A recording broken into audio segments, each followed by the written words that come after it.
sang Nabi terakhir, suri teladan bagi kita, dan ketika kita senantiasa mengikuti beliau, insyaallah kita akan selamat dunia akhirat. Hadirin jamaah Isya yang semoga dirahmati oleh Allah Subhanahu wa taala. Bulan Ramadan adalah bulan yang penuh dengan kemuliaan. Sudah banyak penceramah mengungkapkan, menyampaikan tentang keutamaan dari bulan suci Ramadan ini. Bagaimana bentuk atau gambaran dari kemuliaan bulan Ramadan itu? Abu Talha radhiyallahu anhu mengisahkan tentang keutamaan bulan Ramadan ini, bahwa ada dua sahabat Rasulullah SAW yang berasal dari kampung yang sama, yaitu kampung Bali dari suku Quda'ah. Kedua sahabat ini senantiasa menemani Rasulullah SAW untuk ikut berperang pada saat itu. Suatu ketika ada panggilan perang dari Rasulullah SAW, kedua sahabat ini yang berasal dari satu kampung yang sama ikut serta dalam peperangan tersebut. Ketika perang terjadi, ternyata Allah Subhanahu wa taala menakdirkan salah seorang dari kedua sahabat ini meninggal dan mati syahid. Dan yang satunya lagi nanti 1 tahun kemudian baru Allah Subhanahu wa taala memanggil atau mengambil nyawanya. Itu pun beliau berada di atas kasurnya disebabkan karena sebuah penyakit yang dia derita. Suatu ketika, jemaah sekalian yang semoga dirahmati oleh Allah Subhanahu wa taala, Abu Talha radhiyallahu anhu bermimpi sedang berada di luar pintu surga. Tiba-tiba terdengar dari dalam surga yang memanggil salah seorang di antara mereka sahabat Rasulullah SAW yang berasal dari kampung ini untuk masuk terlebih dahulu ke dalam surga. Dan ternyata yang dipanggil terlebih dahulu untuk masuk ke dalam surga adalah orang yang mati di atas kasurnya disebabkan sebuah penyakit. Baru beberapa lama kemudian ada panggilan kedua, barulah yang meninggal dalam keadaan syahid dipanggil masuk untuk masuk ke dalam surga Allah Subhanahu wa taala.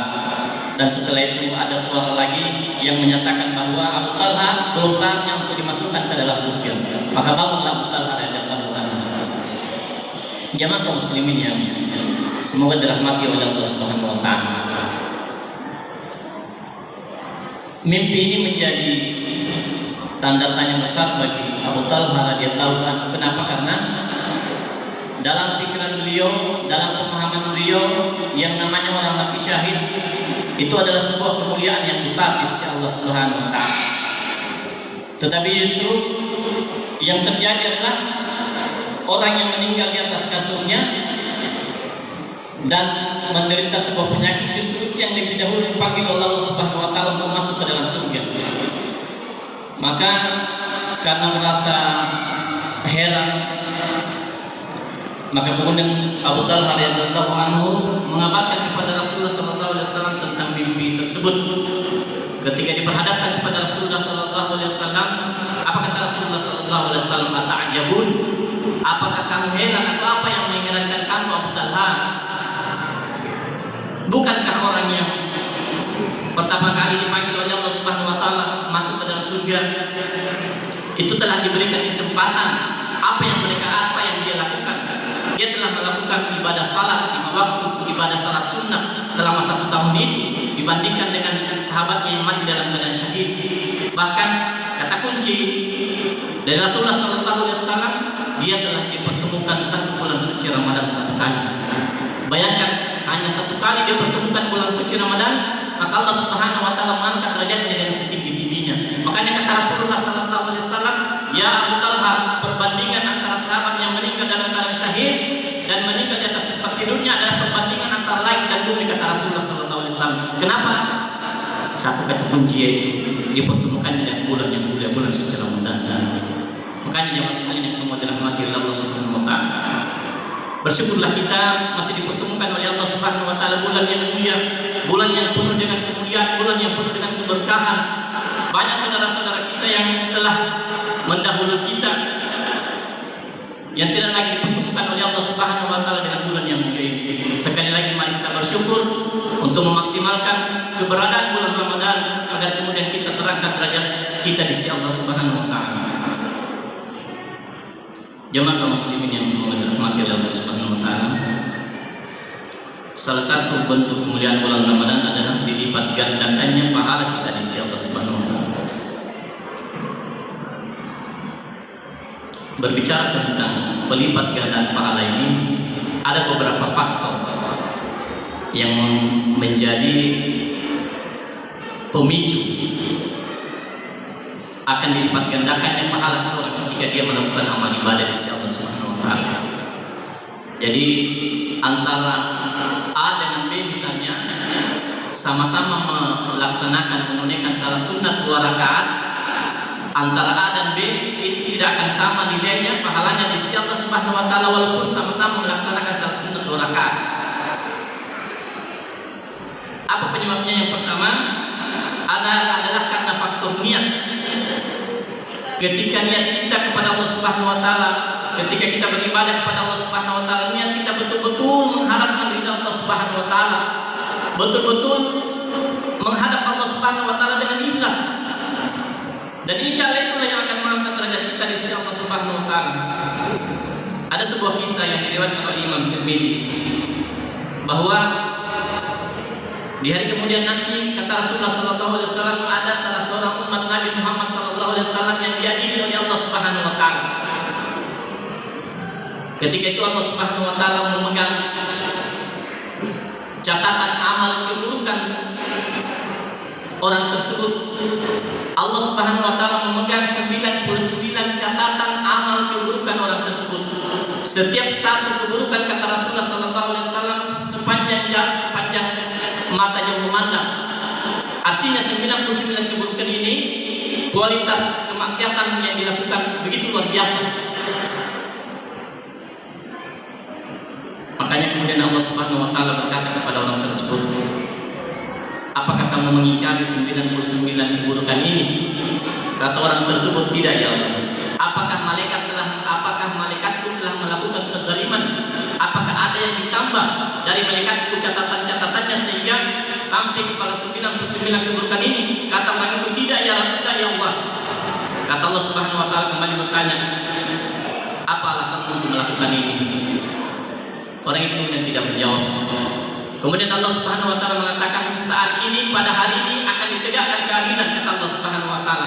Tidak ada lagi yang namanya kezaliman. Kemudian Allah Subhanahu wa taala mendatangkan satu catatan kebaikan daripada orang ini. Allah kemudian memperlihatkan satu catatan kebaikan itu dan kemudian akan menimbang antara 99 keburukan yang dia lakukan dengan satu catatan kebaikan yang dia alami ketika hidupnya di dunia. Tetapi apa kata orang tersebut? Ya Allah, apalah artinya satu kebaikan ini dibandingkan dengan 99 catatan keburukanku yang mana banyaknya luar biasa.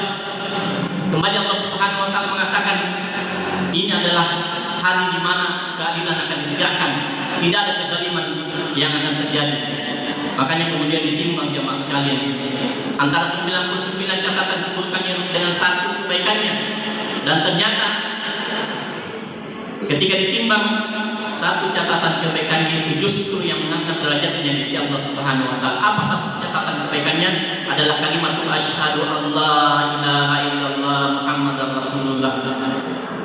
Apa penyebabnya sehingga kemudian Allah Subhanahu wa taala atau timbangannya kemudian terangkat di sisi Allah Subhanahu wa taala? Yang pertama, karena kalimat asyhadu alla ilaha illallah Muhammadar Rasulullah adalah kalimat Allah Subhanahu wa taala, adalah nama-nama Allah Subhanahu wa taala yang lebih berat dari segala-galanya. Kemudian yang kedua, kata kuncinya adalah ketika dia mengucapkan asyhadu alla ilaha illallah wa asyhadu anna Muhammadar Rasulullah, dia mengucapkan dalam keadaan ikhlas kepada Allah Subhanahu wa taala, betul-betul mengharapkan Allah Subhanahu wa taala, keridhaan Allah Subhanahu wa taala. Makanya jamaah sekalian semua dirahmati oleh Allah Subhanahu wa taala. Kata Rasulullah sallallahu alaihi wasallam, "La tahqiranna minal ma'rufi syai'an." Jangan pernah menganggap enteng sebuah kebaikan kalau itu dilaksanakan dengan ikhlas kepada Allah Subhanahu wa taala, mengharapkan keridaan Allah Subhanahu wa taala, mengharapkan wajah Allah Subhanahu wa taala nanti, maka kita akan mendapatkan balasan yang mulia dari Allah Subhanahu wa taala. Jemaah kaum muslimin yang semoga dirahmati oleh Allah Subhanahu wa taala, keikhlasan akan mengangkat pahala kita di sisi Allah Subhanahu wa taala. Di lain ayat Allah Subhanahu wa taala berfirman, "Wa in tubdu shadaqat fa ni'ma hiya wa in tukhfuha wa tu'tuha al-fuqara fa huwa khairun lakum." Kata Allah Subhanahu wa taala dalam Al-Qur'an, jika kalian menampakkan sedekah itu, maka itu bagus. Tetapi jika kalian menyembunyikan, tidak menampakkan sedekah itu ketika bersedekah atau berinfak, kata Allah Subhanahu wa taala, itu jauh lebih bagus. Kita bersedekah dengan menampakkan sedekah kita dengan niat kepada Allah Subhanahu wa taala, itu jauh berbeda pahalanya dengan orang yang menyembunyikan infaknya kepada Allah Subhanahu wa taala ketika dia berinfak. Tidak akan sama, walaupun kita misalnya menyedekahkan 50.000 dan orang lain juga menyedekahkan 50.000, tetapi kemudian dia lebih menyembunyikan amalannya di sisi Allah Subhanahu wa taala di depan orang manusia, di hadapan manusia, maka Allah Subhanahu wa taala justru akan mencatat nilai lebih daripada orang-orang seperti ini yang senantiasa menyembunyikan amalannya di sisi Allah Subhanahu wa taala. Hadirin yang semoga dirahmati oleh Allah Subhanahu wa taala. Insyaallah sebuah kali kita sambung masih kaitannya dengan hal-hal yang mempengaruhi kualitas pahala kita di sisi Allah Subhanahu wa taala. Mohon maaf untuk tidak ikut salah tarawih. Hadanallahu wa iyyakum. Assalamualaikum warahmatullahi wabarakatuh.